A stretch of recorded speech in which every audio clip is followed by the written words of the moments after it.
एक दिन शंख चक्र गदा पद्मधारी नारायण पधारे। 6 महीने जब हम लोग नहीं आते तब देवताओं की ये भ्रमण स्थली होती है, देवता यहां आते हैं भ्रमण करने के लिए। तो नारायण एक दिन पधारे और आकर के आदिदेव महादेव से कहने लगे, महादेव। महादेव ने जैसी दर्शन किया, प्रणाम किया, जय हो भगवान, मेरी भूमि में आप कैसे पधारे? 3 क्षेत्र है ना, विष्णुलोक, ब्रह्मलोक और शिवलोक। ये जो हिमालय खंड है ना पूरा, ये शिवलोक माना जाता है, शिव जी का स्थान है। इससे ऊपर जाते हैं तो ब्रह्मलोक और सबसे ऊपर विष्णुलोक। तो शिवलोक है, यहां पर नारायण पधारे तो महादेव ने प्रार्थना की, भगवान आपका आगमन मेरी नगरी में कैसे? भगवान बोले नहीं, ऐसे ही घूमने आए थे, देखने आए थे यहाँ का सौंदर्य। बोले आओ प्रभु मैं घुमाऊं। बोले नहीं, घूम तो हम सब लिए, अब एक इच्छा है। क्या? थोड़ा सा स्थान यदि आप हमको यहां पर दे दो कहीं, तो वहां बैठ करके हम थोड़ा तप करना चाहते हैं। महादेव जोर से मुस्कुराए, बोले आपको तपस्या की आवश्यकता?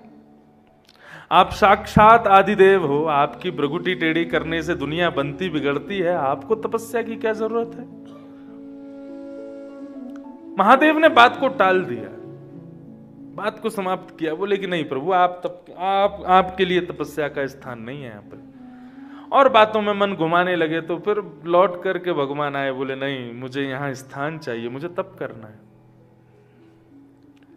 भगवान शिव बोले देखो, आप जिद मत करो, यहां कोई स्थान नहीं है आपके लिए। और रही बात यह है कि मैं देख नहीं सकता आपको तप करते हुए, आपको कष्ट में, आपको अव्यवस्था में मैं नहीं देख पाऊंगा, इसलिए भगवान आप रहने दो।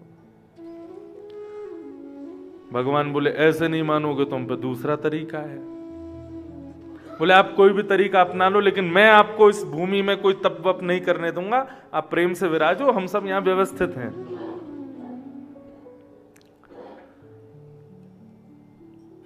महादेव अपना चले गए, ठाकुर जी भी अपने चले गए। भगवान बोले दूसरे तरीके से आएंगे। तो इसी तप्त कुंड में शिव पार्वती दोनों स्नान करने के लिए जब गए, तो नन्हा सा बालक और वहीं तप्त कुंड के कोने में बैठ करके रुदन कर रहा था। जैसे ही पार्वती जी ने देखा तो भगवान से कहा, हे महादेव देखो ना, किसी का छोटा बालक यहां रुदन कर रहा है, लगता है कोई देवता अपना बालक छोड़ गया। शंकर जी बोले कोई देवता का बालक नहीं, मुझे तो ये कोई मायावी बालक लगता है। बोले नहीं नहीं प्रभु, आप कैसे निर्दयी हो सकते हो, इतनी ठंडी हवा चल रही है, ऐसा मौसम है, कोई बालक बेचारा रो रहा है, इसको मां की आवश्यकता है, कोई देवता छोड़ गया, मैं ले लेती हूं ना। शंकर जी बोले देवी पीछे हट जाओ, मुझे इस पर विश्वास नहीं हो रहा है, पता नहीं क्यों, मुझे ऐसा लग रहा है कि कोई मायावी बालक है। पार्वती जी बोली आप तो ऐसी बोलते हो। गई, जाकर के बालक को उठाया, हृदय से लगाया, लेकर के अपने स्थान पर आई और स्थान पर उस बालक को लिटा करके, और बालक का रोना बंद नहीं हो रहा था, तो कुछ बेर वहां थे, बदरी फल, बेर को कहते हैं बदरी। वो बदरी फल गेंद जैसे दिखते हैं, तो उस बालक को दिखा करके पार्वती जी थोड़ा आनंद करने, लो खेलो। वो बालक उन बदरी फलों को देख के शांत हो गया और अपने मुख में लेकर के उससे खेलने लगा। पार्वती जी बोली हाँ अब व्यवस्थित है, अब ठीक है, चलो हम जल्दी स्नान करके आते हैं, फिर देखेंगे इसका क्या करना है, कहां से आया, कौन क्या, वो सब देखेंगे व्यवस्था। स्नान करने के लिए महादेव और पार्वती दोनों गए। स्नान करके जैसे ही लौटे तो मुख्य द्वार मंदिर का बंद, भीतर से लॉक। जैसे ही दोनों ने धक्का दिया तो खुले ही नहीं। पार्वती जी बोली ये क्या हुआ? महादेव कह रहे मैं कह रहा था मायावी बालक है, उसी ने कुछ भीतर से कर दिया है।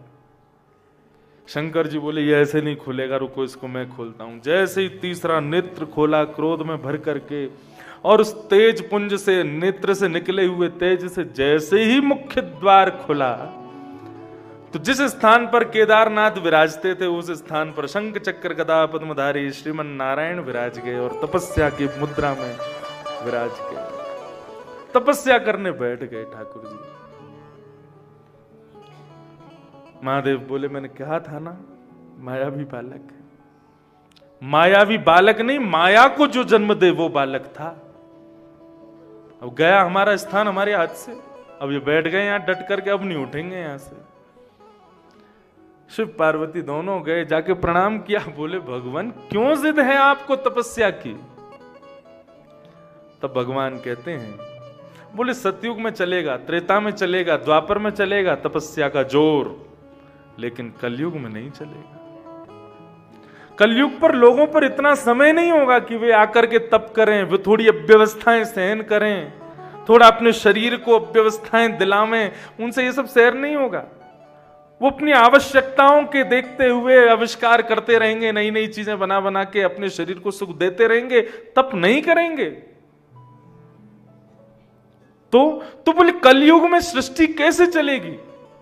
व्यक्ति कर्म करेगा, तप नहीं करेगा तो फल कैसे मिलेगा उसको? शंकर जी बोले तो फिर आपने क्या विचार किया? बोले हमने ये विचार किया कि कलिकाल में जितने भी मानव इस पृथ्वी पर, धरती पर जन्म लेंगे, उन सब के लिए हम बैठ करके यहां तपस्या करेंगे, ताकि वो केवल कर्म करे, फल प्राप्त करे, उसको तप ना करना पड़े। इसलिए मैं उसके नाम से यहां तपस्या करूंगा।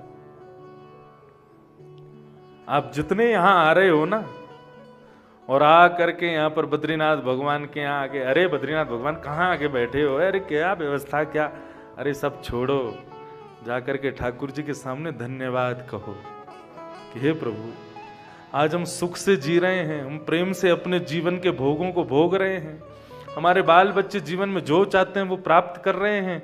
हम कर्म का अहंकार करते हैं कि हमने कर्म किया, लेकिन उस कर्म को गति देने वाली तपस्या आप हमारे लिए कर रहे हो भगवान। 2 आंसू बहा देना, प्रणाम करना, धन्यवाद कहना। हम ऐसे ऋण पर, हम ऐसे ऋण के ऋणी हैं बद्रीनाथ भगवान के, जिससे हम कभी ऋण नहीं हो सकते। इसलिए मैंने तो संकल्प लिया, कोई यजमान मिले ना मिले, कोई आयोजक मिले, इस कथा का कोई आयोजक नहीं है, मैं स्वयं आयोजक हूं। आप सब लोग जो यहां पधारे हैं, सब अपनी व्यवस्थाओं का शुल्क देकर के आए हैं, लेकिन इस कथा की पूरी जिम्मेवारी मेरी, मैं ही यजमान हूं यहां का। और केवल इस संकल्प से यहां कथा करने आता हूं, ताकि मैं अपनी कथा के, अपने जीवन के 365 दिन की कथाओं के 7 दिन बद्रीनाथ भगवान को कथा सुना करके मुझे ऋण से उऋण नहीं होना। मुझे ऐसा नहीं है कि ठाकुर जी का जो ऋण मेरे पर चढ़ा है तपस्या का, मैं उससे उऋण हो जाऊं, नहीं। मेरे नाथ मेरे लिए तपस्या कर रहे हैं, मैं अपनी कथा सुना के 7 दिन का ही सही, चंद घंटों का ही सही, उनको थोड़ा सुख दे दूं। कथा सुन के उनकी थोड़ी तपस्या में, जो सुबह सुबह अभिषेक करने जाना, जैसे ही बद्रीनाथ भगवान पर जल डाला जाता है, मानो जैसे कितना धुआं प्रकट होता है ठाकुर जी के श्रीअंग से, ऐसा तपता शरीर है ठाकुर जी का। घी का लेपन, चंदन का लेपन सब पिघल जाता है, ऐसा अंग है श्री बद्रीनाथ भगवान का। तो इस कथा के माध्यम से केवल इतना भाव है, बद्रीनाथ भगवान, मेरी इस टूटी फूटी वाणी से कुछ क्षण का ही सही आपको थोड़ा सुख मिल जाए, आपको थोड़ा आराम मिल जाए, आपको थोड़ा आनंद मिल जाए, हम इसलिए पधारे।